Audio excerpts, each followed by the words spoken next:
To get started, I'm going to briefly explain the trade war, why it started, what it is, and how it's progressed. President Trump began economically pressuring China as part of his America First initiative to restore U.S. industries.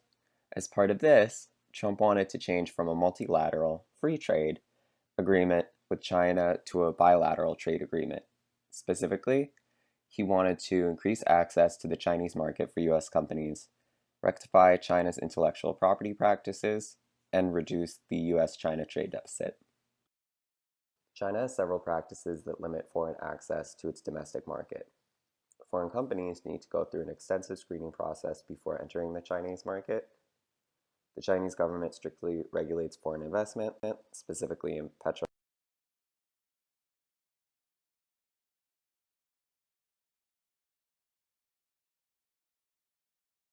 Foreign firms can only access China's production capabilities by partnering with domestic companies through joint ventures. In doing so, the foreign company must share intellectual property with their local partner. China's cybersecurity law requires companies operating in China's crucial sectors to store information within China. Additionally, these companies, domestic or foreign, need to provide the Chinese government with access to their information when requested. In context, China spent $293 billion on research and development in 2018. Despite this, it takes in 6 times more IP contracts than it sends out. The US contributes about 31% to this. The US sponsored China's admission to the World Trade Organization in 2001 under the impression that China would become an equal trading partner. Despite this, China exports significantly more than it imports. In 2018, 80% of China's GDP came from domestic spending. But China contributes to 38% of global manufacturing output. The US-China trade deficit grew as a result of China's disproportionate exportation. To your left is a timeline of import tariffs issued by both the US and China. I'm going to go over some of the crucial ones. The first round of import tariffs went into effect on July 6, 2018. China retaliated with its own set of tariffs.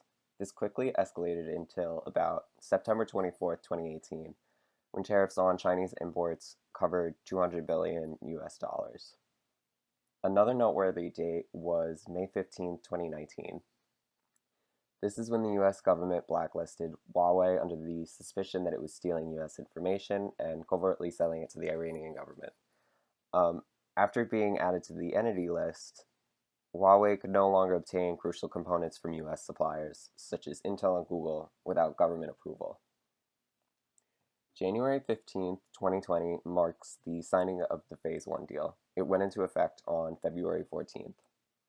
Under this, China agreed to buy $200 billion worth of US goods between 2020 and 2021.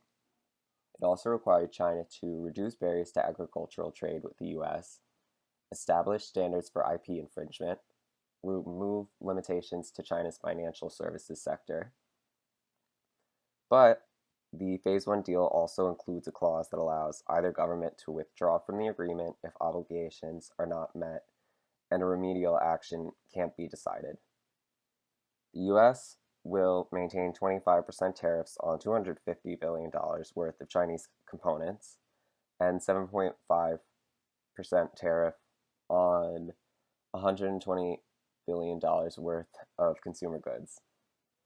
China also plans to maintain a 5 to 25% tariff on $110 billion worth of US imports.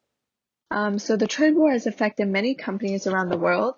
The uncertainty and rising costs have certainly impacted the U.S. economy and businesses who deal with both countries. The U.S. as one of the 2 countries who enacted this trade war has definitely seen the brunt of these tariffs and vice versa.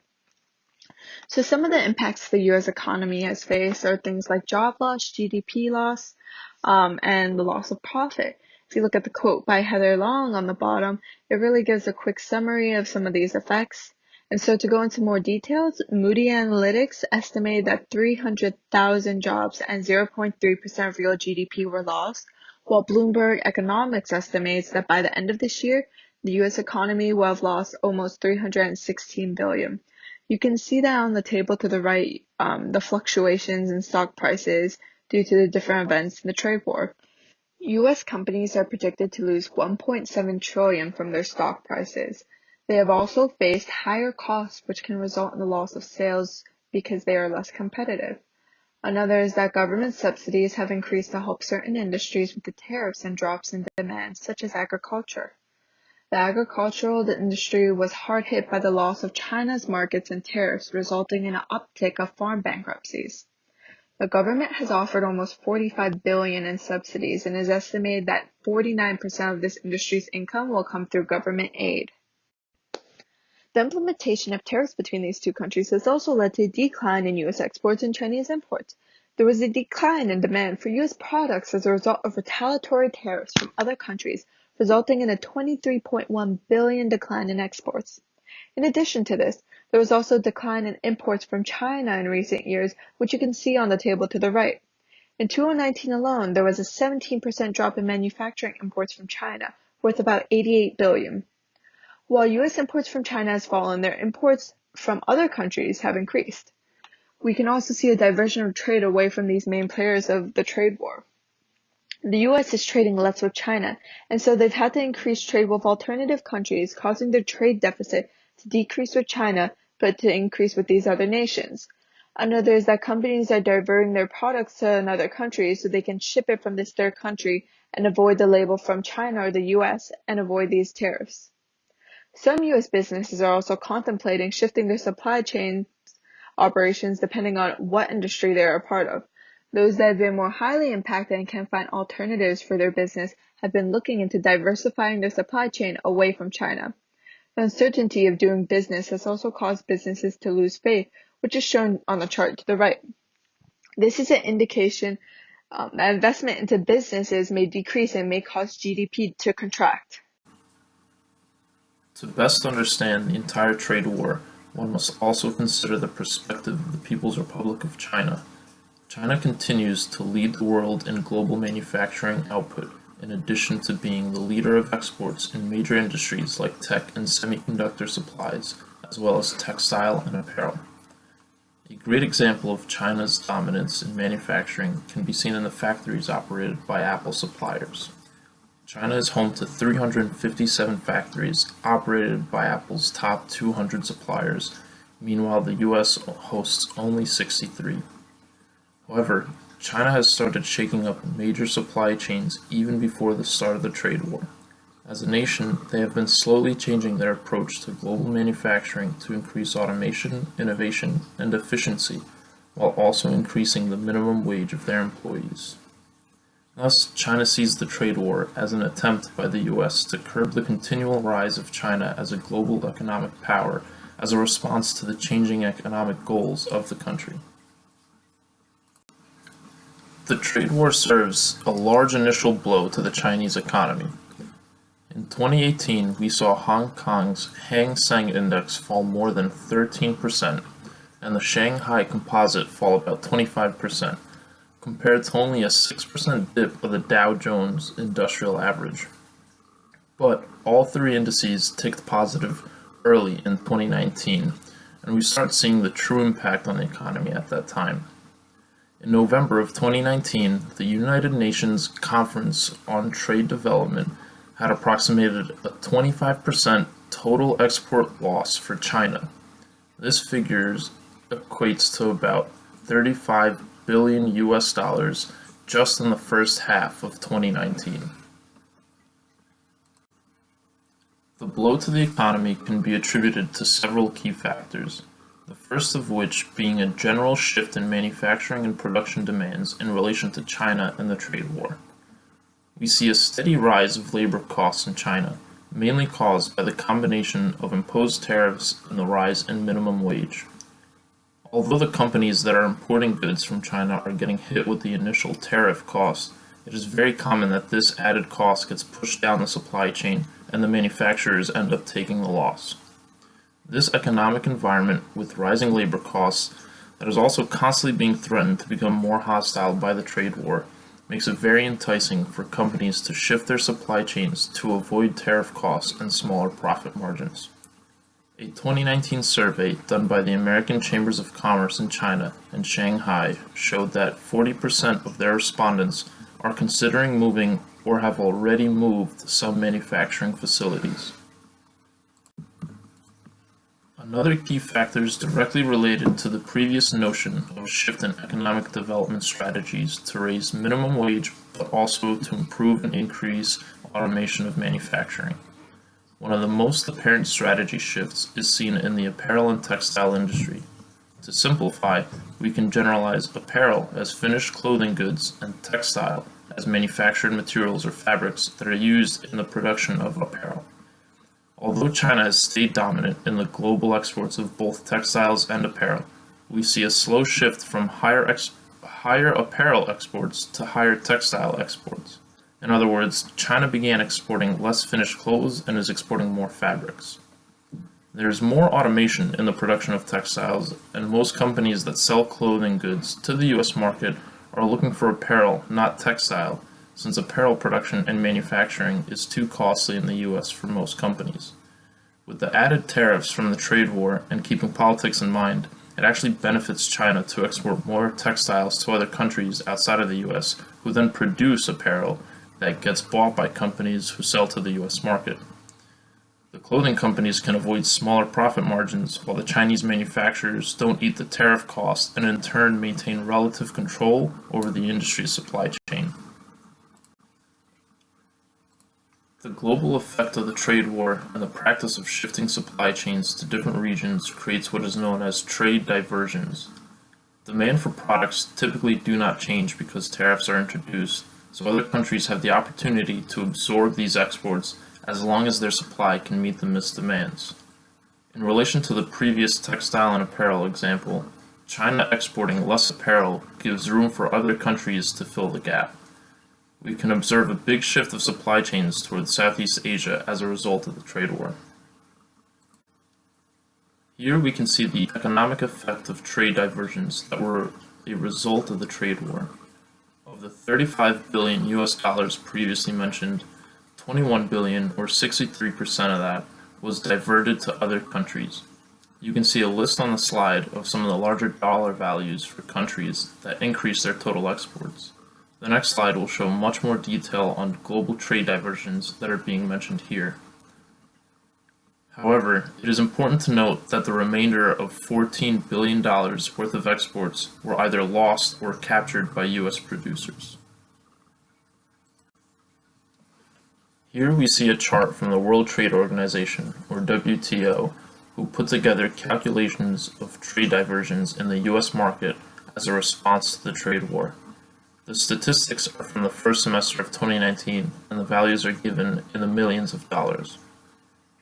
Each column, also distinguished by varying colors, separates the data by industry. Each row represents a different country or region. So we see the total trade diversion by industry on the bottom, and we see the total trade diversion by country on the right-hand side. For example, Mexico's total trade diversion is $3,570 million, or $3.5 billion, which we saw in the previous slide. This graphic is a great way to illustrate how the trade war caused such a large ripple effect on many global supply chains, and that it did not affect just the US and China.